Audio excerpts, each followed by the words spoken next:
Mm, mm, mm. Ah, ah.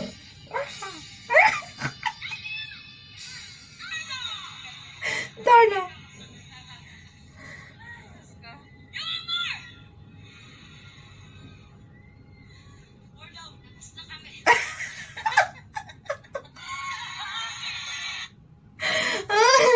Di ba? Ganun talaga siya kakulit talaga, guys. Kaya ako talagang tuwang-tuwa talaga ako kay Juliet. Ay, baala kayo dyan. Basta talaga nawiwili ako sa kanya. Marathon na talaga ako araw-araw dito, guys. Kahit ulit-ulit ko na siyang pinapanood, naghahanap ako talaga ng mga iba pang concert talaga nila.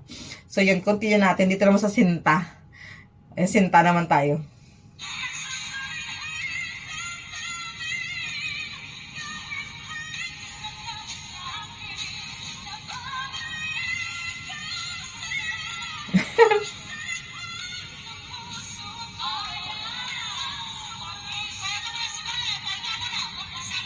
Yung paus na yung lalaki, susuko na siya kasi po, ilang beses na yung paulit-ulit na pinapakanta ni Juliet sa kanila eh.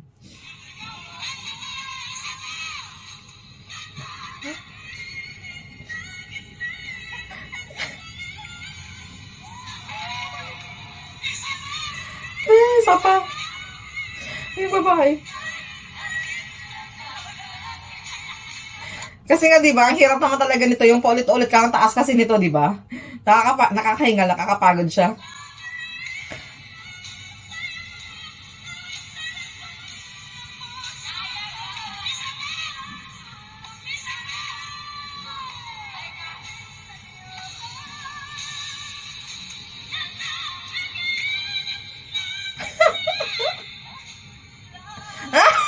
Iba.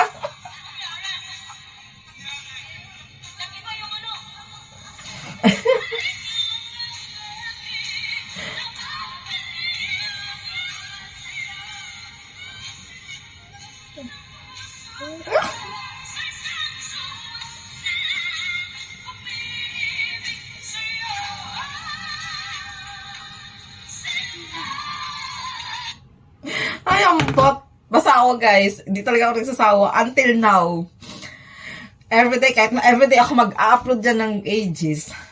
Kasi sa totoo lang, ibang-iba talaga yung charisma ng ages. Ibang-iba talaga sila. Kaya talagang nakaka-antig ng puso na makita talaga natin si Juliet na ganun. Pero hopefully, yun nga, magiging okay din naman one day.